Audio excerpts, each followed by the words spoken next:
আজকে আমি তোমাদের সাথে একদম মুচমুচে লোটে মাছের পকোড়া রেসিপি শেয়ার করতে চলেছি। প্রথমেই লোটে মাছে লবণ, হলুদ গুঁড়ো, লঙ্কা গুঁড়ো, আদা রসুনের পেস্ট, লেবুর রস দিয়ে ভালো করে কিন্তু ম্যারিনেশনটা করে নিয়েছি। এবার একটা পাত্রে 3 চামচ কর্নফ্লাওয়ার, 2 চামচ ময়দা, লবণ। এবার আরেকটি প্লেটে 2 চামচ ময়দা, 2 চামচ কর্নফ্লাওয়ার, লবণ, লঙ্কার গুঁড়ো দিয়ে ভালো করে কিন্তু মিশিয়ে নিব।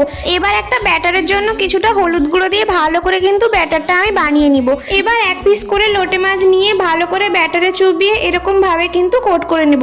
সেম প্রসেসে সবগুলোই কিন্তু লোটে মাছ আমার এইরকম ভাবে কোট করতে হবে। দেখতেই তো পেলে আমি কিন্তু এইরকম ভাবে সবগুলো কোট করে নিয়েছি। এবার কড়াইতে তেল দিয়ে তেল গরম হলেই এক এক করে পকোড়াগুলো দিয়ে দিব। লো মিডিয়ামে কিন্তু পকোড়াগুলো ভাজতে হবে। এইরকম লাল লাল করে ভেজে কিন্তু তুলে নিয়েছি। সেম আবারও সবগুলো দিয়ে একবারে ফ্রাই করে নিব। অনেকেই এই লোটে মাছটা খেতে পছন্দ করে না, কিন্তু আমি তোমাদের কথা দিচ্ছি একবার এরকম পকোড়া বানিয়ে দেখো, দারুণ লাগবে। ভিডিওটা কেমন লেগেছে জানিও।